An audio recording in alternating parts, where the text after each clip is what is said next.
మిస్సమ్మ చీరల షాపులో మళ్ళీ దొంగతనం జరిగింది. నిన్న మిస్సమ్మ షాప్ వాళ్ళు ఒక వీడియో పెట్టారు.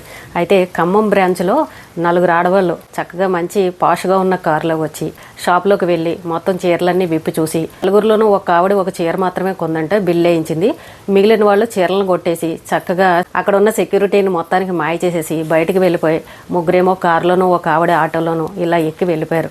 నిజంగా ఎంత సిగ్గుచేటండి. మొన్న కూడా చెప్పారు వాళ్ళు, విజయవాడ బ్రాంచ్ ఓపెనింగ్ అయినప్పుడు, అమ్మ దొంగలు ఎవరో కూడా రాకండి, మేము చాలా బిజీగా ఉంటాము, అన్ని పెద్ద పెద్ద సీసీ కెమెరాలు పెట్టాం, మీ ఫేసులు క్లియర్గా కనబడతాయి, అలాగే మా వాళ్ళందరూ కూడా ఇక్కడే అన్ని చెక్ చేస్తూ ఉంటారు, కాబట్టి దొంగలు మాత్రం ఎవరు కూడా షాప్ ఓపెనింగ్కి రాకండి, మేము బిజీగా ఉంటామని మొన్న వాళ్ళు ఒక వీడియో కూడా పెట్టడం జరిగింది. అయినా సరే ఈ రోజున ఖమ్మం బ్రాంచ్లో 4 ఆడవాళ్ళు వెళ్ళి ఇలా చీరలు కొట్టేశారని అంటే, ఇప్పుడు ఒక చీరల షాప్కి కారులో వెళ్ళారని అంటే వాళ్ళు కొంచెం స్తోమత కలిగిన వాళ్లే కదా, అంత చీరలు కొనుక్కోలేని పరిస్థితులు అయితే ఎవరు ఉండరు కదా. మరి అలాంటి వాళ్ళు ఇంత పెద్ద షాపుకి వెళ్ళి అక్కడ చీరలన్నీ విప్పేసి ఆ చీరలు కొట్టేయడం, మళ్ళీ ఆ షాప్ వాళ్ళు ఏం చెప్తున్నారనంటే, ఎవరైనా సరే చీరలు మొత్తం ఇలా విప్పి పైకెత్తి చూపించారనంటే ఖచ్చితంగా అక్కడ దొంగతనం జరిగినట్టే. ఒకరేమో చీరను విప్పి ఎలా ఉందని చెప్పేసి మొత్తం చీరంతా విప్పి ఇలా పైకి కిందకి అంటూ ఉంటారు, వెనకాల ఉన్న వాళ్ళేమో చేతిలో ఒక 4 చీరలు పట్టుకుని ఒకటొకటి కొట్టేస్తూ ఉంటారు. ఇది ఇక్కడ జరుగుతున్న పరిస్థితి. ఎప్పుడైనా సరే చీరలు ఓపెన్ చేసి ఇలా మీద వేసుకుని పక్కకేసుకుని ఇలా చూసారనంటే అక్కడ దొంగతనం జరుగుతున్నట్టే క్లియర్గా చూసుకోవాలని చెప్పేసి మిస్సమ్మ షాప్ వాళ్ళు అయితే చెప్పడం జరిగింది. నిజంగా చాలా సిగ్గు అనిపించింది. ఆఖరికి ఇప్పుడు వాళ్ళు ఏం చెప్తున్నారంటే, మర్యాదగా సాయంత్రం లోపు మా చీరలు తీసుకొచ్చి మర్యాదగా ఇచ్చేస్తారా, అప్పుడు మీ గౌరవం నిలబడుతుంది, లేదనంటే మీ ఆధార్ కార్డులతో సహా మీ ఫేసులు పట్టుకొని మొత్తానికి మీరు ఎక్కడున్నా సరే అడ్రస్లు పట్టుకొని కంప్లైంట్ ఇవ్వడం జరుగుతుందని చెప్పేసి ఆ షాపు వాళ్ళు అయితే వీడియో పెట్టారు. ఎంత సిగ్గుచేటండి. అసలు అంత పెద్ద షాపులకు వెళ్ళి ఇలాంటి చీరలు దొంగతనం చేసి అసలు కొట్టేసిన చీర ఎన్నాళ్ళని కట్టుకుంటారు, అసలు ఆ కట్టుకున్నా కూడా తృప్తిగా అనేది ఉంటుందా? చీరలు కొట్టేయడం ఏంటి నాకు అర్థం కాదు. బంగారం షాపుల్లోనూ దొంగతనాలే, 1 గ్రామ్ షాపుల్లోనూ దొంగతనాలే, ఆఖరికి చీరల షాపుల్లో కూడా దొంగతనాలు చేసేస్తున్నారు. ఇప్పుడు ఆఫర్లు అనేవి ఏవో పెట్టారు, మీకు నచ్చితే వెళ్ళి కొనుక్కోండి, లేకపోతే మానేయండి. అంతేగాని అక్కడికి వెళ్ళి చీరలు బాగుంటాయని చెప్పేసి మీకు నచ్చిన చీరని అలా కొట్టుకుని వెళ్ళిపోవడం, అది నిజంగా ఎంత సిగ్గుచేటుగా ఉంటుంది. ఇప్పుడు ఇలాంటి వాళ్ళు వస్తారని సీసీ కెమెరాలు వాళ్ళు బాగా పెట్టుకుని అక్కడ ఉన్న వాళ్ళ స్టాఫ్ని కూడా చెక్ చేస్తూ ఉండండి అని పెట్టుకుంటూ ఉంటారు. మీరు వెళ్ళే మరి అలా చీరలు కొట్టేస్తే ఎంత పరువు తక్కువ పని అండి. పైగా మంచి మంచి కారుల్లో వచ్చి ఆటోలు బుక్ చేసుకుని ఆటోలో వెళ్తూ ఇలా చీరలు కొట్టేయడం అని అంటే చాలా ఆశ్చర్యంగా అనిపిస్తుంది, విచిత్రంగా కూడా అనిపిస్తుంది. ఇప్పుడు అంత కారులో వచ్చారని అంటే మరీ పేదవాళ్ళు, లేబర్ వాళ్ళు ఇలాంటి వాళ్ళు కాదు కదా, మరి అలాంటి వాళ్ళు వచ్చి చీరలు కొట్టేయడం ఏంటి? ఆఫర్లు పెట్టినప్పుడు మీకు నచ్చింది ఏదో కొనుక్కొని చక్కగా 2 చీరలు పట్టుకొని వెళ్ళొచ్చు కదా.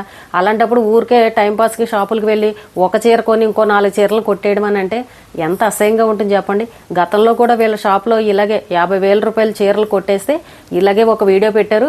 వాళ్ళు వెంటనే చీరలు పట్టుకొచ్చి అక్కడ సెక్యూరిటీ గార్డ్కి ఇచ్చేసి వెళ్ళిపోయారు.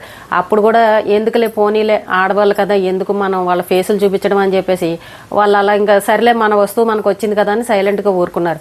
ఇప్పుడు మళ్ళీ ఇలాగే చీరలు పట్టుకు వెళ్ళిపోతే ఇక్కడ ఏంటంటే ఆడవాళ్ళకి బాగా లోకం ఏంటంటే, ఆడవాళ్ళం కదా మన ఫేసులు ఎక్కడ కూడా చూపించరు, మనల్ని ఏమీ చేయరు, వీడియోలను ఎక్కడ కూడా బయట చూపించరు, ఎందుకంటే తిరిగి రివర్స్లో మనమే కేసు పెట్టచ్చు అని ఇలా ఆడవాళ్ళు తెలివిగా ఆలోచిస్తారనమాట. అప్పుడు ఏంటంటే ఆడవాళ్ళు కదా గమ్ముని వాళ్ళ పరువు తీయకూడదు, ఎంతైనా మహిళలు అంటే కొంచెం గౌరవం ఇవ్వాలి కదా అన్న ఉద్దేశంతో వీడియోలో ఫేసులు కనబడినా సరే బర్రలు చేసి చూపెడుతున్నారు, ఇంకా క్లియర్గా కూడా చూపించట్లేదు. అదే ఈ ఆడవాళ్ళకి బాగా అలసైపోయింది అనమాట. షాపుల వాళ్ళు మనల్ని ఏమీ పీకలేరులే, దొరికితే దొంగ దొరకపోతే దొర అన్నట్టు ఇక్కడ ఉంది పరిస్థితి. ఇప్పుడు ఆ షాపు వాళ్ళు కనుక ఇది చూసుకోలేదనుకోండి, చక్కగా వీళ్ళకి చీరలు లాభం, ఇంకా వాళ్ళు కూడా పెద్దగా పట్టించుకోరు. ఇప్పుడు దొరికారు కాబట్టే ఇప్పుడు ఇవి, మరి ఇంకా దొరకనివి ఎన్నో వీళ్ళు చూసుకున్నారు కాబట్టి తెలిసింది, మరి చూసుకోకుండా ఇవి ఎన్ని పోయాయో కూడా అది కూడా ఎవరికి తెలియదు. ఏదైనా కానండి ఆడవాళ్ళు ఇలా చేయడం చాలా తప్పు. వాళ్ళు బిజినెస్లు చేసుకునే వాళ్ళు, వాళ్ళకు కూడా ఒక రూపాయి డబ్బులు రావాలనే చూసుకుంటారు. ఎవరు కూడా పోనీలే మన చేరిపోతే పోయిందిలే ఇంత సంపాదిస్తున్నామని ఎవరు వదిలేరు. ఈ రోజుల్లో అందరూ చదువుకున్న వాళ్ళే, కొద్ది గొప్ప నాలెడ్జ్ అనేది తెలుసు, ప్రతిదీ సోషల్ మీడియాలో చూస్తూనే ఉన్నారు. అయినా సరే ఇలా పెద్ద పెద్ద షాపులకు వెళ్ళి ఇలా చీరలు కొట్టేయడం అంటే ఎంత పరువు తక్కువ పని చెప్పండి. ఇప్పుడు వీళ్ళ చీరలు కనుక సాయంత్రానికో రేపటికో ఇవ్వలేదనుకోండి, ఎవరో ఫోన్ చేసి ఏమి చెప్పలేదనుకోండి, ఖచ్చితంగా వీళ్ళు కంప్లైంట్ ఇవ్వడమో లేదంటే వాళ్ళ ఫేసులు మొత్తం సీసీ కెమెరాలో కనబడేలాగా చూపించడమో ఏదో ఒకటి జరుగుతుంది. మీ బంధువులు మీ స్నేహితులు ఎవరైనా చూశారనుకోండి, పరువు పోయినట్టే కదా. నేను కూడా ఇన్స్టాలో పెట్టింది ఒక ఆవిడే, మా షాపుకి వచ్చి డైలీ వచ్చే కస్టమరే ఆవిడ ఒక చీరను కొట్టేసిందని చెప్పేసి ఫోటో అన్నీ చూపించింది, డేట్తో సహా ఆ సీసీ కెమెరాలో రికార్డ్ అయింది. ఆ రోజున ఆవిడ ఆ చీర పట్టుకొని చూడడం అన్నీ చేయడం ఇవన్నీ క్లియర్గా కనబడ్డాయి. ఆవిడ కూడా అంటుంది, మర్యాదగా మా చీర పట్టుకొచ్చి ఇచ్చేసేయండి, లేకపోతే మీ ఫోటోలు చూపించాల్సిన పరిస్థితి వస్తుందని అక్కడ వాళ్ళు కూడా చెప్తున్నారు. ఇలా చిన్న చిన్న బిజినెస్లు చేసుకునే ఆడవాళ్ళ దగ్గరకు కూడా వెళ్ళి వీళ్ళు చీరలను కొట్టేస్తున్నారు. వాళ్ళకి వచ్చేది ఏదో 100-200 ఏదో రోజంతా అమ్ముకుంటే ఎంతో కొంత లాభం వస్తుంది. కానీ మధ్యలో ఇలాంటి దొంగతనాలు చేసేవాళ్ళు వెళ్ళి వాళ్ళ దగ్గర చీరలు కొట్టేస్తే పాపం వాళ్ళ పరిస్థితి ఏంటి చెప్పండి. వేలల్లో పెట్టుబడి పెట్టి కదా ఏదో చేసుకుంటూ ఉంటారు. అయినా తప్పు కదా అలా దొంగతనం చేసి మనం తెచ్చుకుని కట్టుకోవడం అని అంటే అది ఎంత ఇదిగా ఉంటుంది చెప్పండి. మనకు మనసుకి తృప్తిగా ఉంటుందా? పోనీ ఆ చీరలు పట్టుకువెళ్ళి మీరు దేవుడికి పెడతారా, మీరు కట్టుకుంటారా? అసలు ఏంటి అసలు ఆలోచన ఉండాలి కదా కొంచెమైనా. ఎన్ని రోజులైనా అలా దొంగతనం చేసి కట్టుకుంటే మీకు రోజు గడుస్తుంది చెప్పండి. ఈ రోజు దొంగతనం చేస్తారు, ఇంకా కావాల్సినప్పుడల్లా వెళ్ళి డబ్బులు పెట్టి కొనుక్కుంటే ఇలా దొంగతనం చేసి తెచ్చుకుని ఇలా కట్టుకుని మీ సరదా తీర్చుకుంటారా? ఇప్పటి వరకు చాలా దొంగతనాలు జరిగాయి, మేము ఇంకా కొన్ని చెప్పలేదని కూడా చెప్తున్నారు వాళ్ళు. నిజంగా చాలా సిగ్గు అనిపించిందండి. ఆడవాళ్ళు కొంచెం మర్యాదగా బతకండి. కారులో వెళ్ళారు అని అంటే మీ దగ్గర అంత డబ్బులు లేని వాళ్ళు అయితే కాదు. మీ ఇంట్లో మగవాళ్ళు, మీ పిల్లలు అందరూ సంపాదిస్తారు కదా. పైగా వాళ్ళు ఏమి ఏజ్లో తక్కువ వాళ్ళు కాదు, వయసు పెద్దవాళ్లే, ఓ 40-50 సంవత్సరాలు ఉన్నవాళ్లే. అంటే వాళ్ళ ఇంట్లో వాళ్ళ పిల్లలు కూడా కొంచెం పెద్దవాళ్లే ఉంటారు. మరి పిల్లల పరువు కూడా పోతుంది కదా. ఒరే మీ అమ్మ ఏంట్రా ఈ షాప్లోకి వెళ్ళి ఇలా దొంగతనం చేసిందని అంటే ఆ పిల్లల పరిస్థితి ఏంటి, ఆ భర్త పరిస్థితి ఏంటి, మీ బంధువులు, స్నేహితులు, వీళ్ళందరి పరిస్థితి ఏంటి చెప్పండి. పెద్ద పెద్ద షాపులకు వెళ్ళడం, స్టైల్గా వెళ్ళడం, హ్యాండ్ బ్యాగులు తగిలించుకొని పెద్ద ఏదో రిచ్గా ఉన్న వాళ్ళలాగే వెళ్ళి ఇలాంటి దొంగతనాలు చేస్తున్నారని అంటే చాలా సిగ్గుగా, అసహ్యంగా కూడా అనిపిస్తుంది. అంత పెద్ద షాపుకి వెళ్ళి చుట్టూ సీసీ కెమెరాలు ఉంటాయని తెలిసి కూడా వాళ్ళు ఎంత నాగ్గా చీరలు కొట్టేశారో నాకైతే అర్థం కావట్లేదు. అంటే ఇలాంటి పని ఇంకా ఎక్కడైనా చేసుంటారో, వాళ్ళకి బాగా ఎక్స్పీరియన్స్ ఉందనే నాకు అనిపిస్తుంది. ఎందుకంటే మిస్ అమ్మ వాళ్ళు పెట్టిన వీడియోలన్నీ చాలామంది లక్షల్లో ఫాలో అవుతూనే ఉంటారు. మరి అంత చూసి కూడా వాళ్ళు వెళ్ళి ఆ షాప్కే వెళ్ళారు అని అంటే ఇంకేం చెప్పాలి చెప్పండి. దొరికితే దొంగ, దొరకకపోతే దొర అని అన్నట్టు అనుకుని దొరకలే అన్నట్టు ధీమాగా వెళ్ళారనమాట. ఆఖరికి చూశారు కదా, వాళ్ళు సీసీ కెమెరా పట్టుకున్నారు. ఖచ్చితంగా దాని గురించి కూడా మళ్ళీ ఒక వీడియో ఖచ్చితంగా చేస్తారు. ఏ వస్తువైనా సరే మనం కష్టపడి కొనుక్కున్న దాంట్లోనే మనకి తృప్తి అనేది ఉంటుంది, చాలా సంతోషం అనేది ఉంటుంది. ఇలా దొంగతనాలు చేసుకొచ్చింది మన దగ్గర ఎన్నో రోజులు నిలవదు.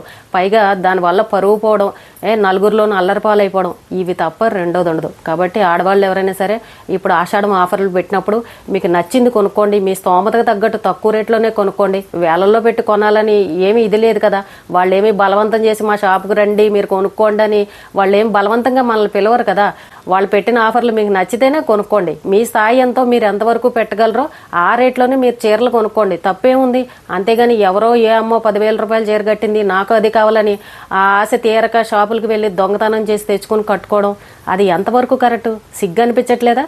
ఒక్కసారి బాగా ఆలోచించండి. ఇంకొకసారి ఇలాంటి పరువు తక్కువ పనులు ఎవరూ చేయకండి. మీరు చేసే పని వల్ల మీ కుటుంబ పరువు పోయే పరిస్థితి, మీ పిల్లలు సిగ్గుపడే పరిస్థితి. ఈ దొంగతనం చేసిన ఆడవాళ్ళందరూ పెద్దవాళ్లే, వయసులో కారుల్లో కూడా వచ్చిన వాళ్ళు. ఒక్కసారి బాగా ఆలోచించుకోండి. వాళ్ళ చీరలు ఎవరన్నా కొట్టేసిన వాళ్ళు ఉంటే కనుక వాళ్ళ చీరలు వాళ్ళకి ఇచ్చేసి తప్పు అయింది, సారీ, ఇంకొకసారి తప్పు చేయము, క్షమించండి అని చెప్పేసి వాళ్ళ చీరలు వాళ్ళకి ఇచ్చేయండి. అప్పుడు మీకు మర్యాదగా ఉంటుంది.